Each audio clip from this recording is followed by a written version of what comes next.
નમસ્કાર વિદ્યાર્થી મિત્રો, આપણે વિડિયો નંબર 6.6 માં જે ગ્રામરનો ટોપિક શીખ્યા although, however, ત્યારબાદ વિડિયો નંબર 6.7 માં used to be used to get used to. used to એટલે તમને ખ્યાલ હશે નાથી ટેવાયેલો હોવું. દરેક વ્યક્તિને કંઈ ટેવ હોય, ટેવ સારી પણ હોય અને ખરાબ પણ હોય. તો ટેવને દર્શાવવા માટે આપણે used to નો ઉપયોગ કરીએ છીએ. મને દરરોજ સવારે વહેલા ઉઠવાની ટેવ છે, તો એ ટેવ સારી છે. હું જ્યારે કોલેજમાં હતો ત્યારે હોકી રમતો, તો એ ટેવ થઈ. અહીંયા used to નો ઉપયોગ થાય. હું રોજ સવારે ઉઠીને યોગા કરું છું, તો એ પણ ટેવ થઈ. તો આવી ગમે તે ટેવ હોય એને દર્શાવવા માટે used to વપરાય છે. અને used to પછી નાઉન, પ્રોનાઉન કે પછી જીરન એટલે કે વર્તમાન કૃદંત ing વાળું રૂપ મુકાય છે. ટુ પછી મુખ્યત્વે V1 અથવા ક્રિયાપદનું ing વાળું રૂપ મુકાય છે.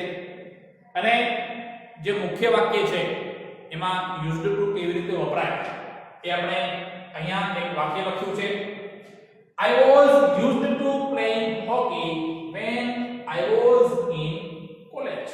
અહીંયા મિત્રો બે વાક્ય છે, એક મુખ્ય વાક્ય છે અને એક ગૌણ વાક્ય છે. તો I was used to playing, શું આવ્યું પછી મિત્રો? તો કે ing વાળું રૂપ જીરન અથવા કૃદંત, વર્તમાન કૃદંત આપણે કહીએ છીએ. I was used to playing hockey when I was in college.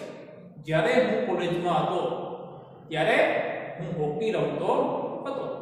એની ટેવ દર્શાવે છે. ત્યારબાદ આપણે અહીંયા ત્રણ વાક્ય લખશું do as ડાયરેક્ટ માં, જેમાં used to be used to અને to get used to. used to અને to be used to એ બંને લગભગ સિમિલર છે, પણ get used to આવે ત્યારે એનું get નું જે રૂપ થતું હોય get અથવા got એ મૂકવું પડે છે. ત્યારબાદ used to મૂકી અને આગળનું વાક્ય છે એ લખવાનું હોય છે. તો આપણે અહીંયા પહેલું વાક્ય જોઈએ. He worked hard when he was young. હવે અહીંયા બે વાક્ય છે. He worked hard when he was young. મુખ્ય વાક્ય શું છે મિત્રો? તો કે he worked hard. તો used to ઉપયોગ ક્યાં થશે? તો કે મુખ્ય વાક્ય. શું વાક્ય બનશે? જોઈએ આપણે. He used to એ હંમેશા ક્રિયાપદ પહેલા મુકાય છે. પછી તે ક્રિયાપદનું પહેલું રૂપ હોય, V1 હોય, પછી ing વાળું હોય વગેરે. He used to work. અહીંયા worked છે, પણ અહીંયા આપણે શું કહીએ છીએ? વર્ક. એ નીકળી જશે. શું કામ? તો કે આપણે શું મૂક્યું છે? ટુ. ટુ પછી ભૂતકાળના ઇન્ફિનિટિવ. ટુ પછી V1 ક્રિયાપદનો મૂળ રૂપ.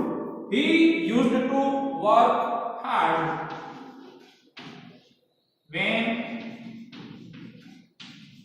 he was young. young એટલે યુવાન અથવા નાની ઉંમર. જ્યારે તે યુવા હતો ત્યારે સખત મહેનત કરતો. એ એનાથી ટેવાયેલો. ત્યારબાદ મિત્રો બીજું વાક્ય છે. Gopal had the habit of drinking tea 5 years ago.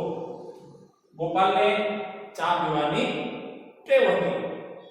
તમે હેબિટ, રેગ્યુલરલી એ પ્રકારના શબ્દો જુઓ તો એના ડુએલ ડાયરેક્ટમાં used to નો ઉપયોગ થાય. આપણે અહીં વાક્ય લખશું used to be used to. શું વાક્ય બનશે મિત્રો? તો કે Gopal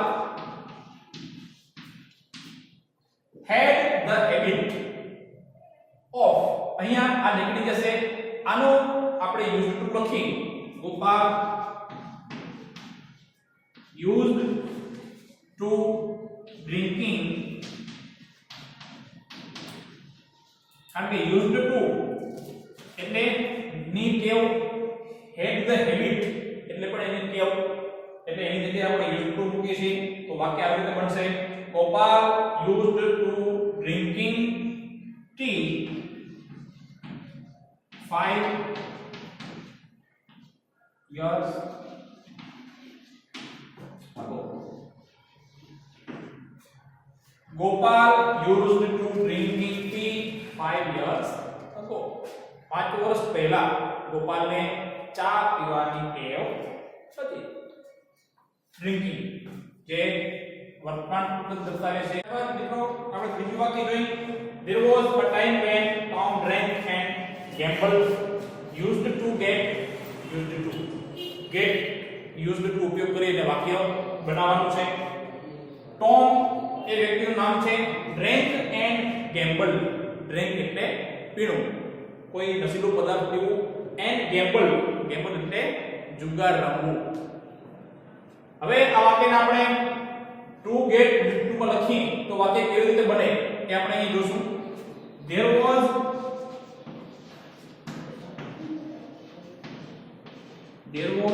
a time when Tom, કારણ કે ક્રિયાપદ ની પહેલા જ used to, who used to get used to નો ઉપયોગ કરીને વાક્ય જોડાય છે. એટલે ડ્રેન્ક છે એ ક્રિયાપદ છે જે વાક્યની શરૂઆતમાં વાક્યમાં જે આગળ છે તેનો ઉપયોગ કરીને આપણે હવે there was a time when Tom, અહીંયા get નું ગોટ થશે, drank and gambled. અહીંયા મિત્રો ટુ નો કે ઉપયોગ કરવાનો નથી. જો ટુ નો ઉપયોગ કરીએ તો ટુ ગેટ એવું મૂકવું પડે, પણ અહીંયા ગોટ ભૂતકાળ દર્શાવે છે, ડ્રેન્ક એન્ડ ગેમ્બલ. એટલે આવી રીતે ટુ ગેટ યુઝ્ડ ટુ નો ઉપયોગ કરી અને આવી રીતે વાક્ય બનાવવાનું હોય છે. ખાસ તમે આ વાક્ય છે એ તમારી બુકમાં લખી લેજો અને ક્યાં ફેરફાર થાય છે વાક્ય રીતના મુજબ વાક્ય બનશે તો જ